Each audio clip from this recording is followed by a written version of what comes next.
তাহলে বন্ধুরা মৌসুমি রান্নাঘর দিদিরাতে সবাইকে স্বাগত জানাই। আজকে যে জ্যান্ত মাছের ঝোল হবে কাঁচকলা আলু দিয়ে, আর এখানে বাঁধাকপির তরকারি হবে, আর চিংড়ি মাছ দিয়ে,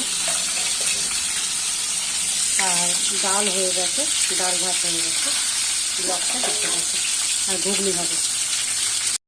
বন্ধুরা আদা জিরে টমেটো আর পেঁয়াজ রসুন দিয়েছি, আমি একসাথে করে নিয়েছি বাঁধাকপি করবো বলে, আর ঘুগনি করবো। এবার এটা কষিয়ে নিয়ে নুন হলুদ লঙ্কা গুঁড়ো একটু মিষ্টি একটু গরম মশলা দিয়েছি। বন্ধুরা ব্লগটা দেখতে পাবে। বন্ধুরা আজকে দুপুরে খাবার বাঁধাকপি দিয়ে, চিংড়ি মাছ দিয়ে বাঁধাকপি, আর এদিকে মাছের ঝোল।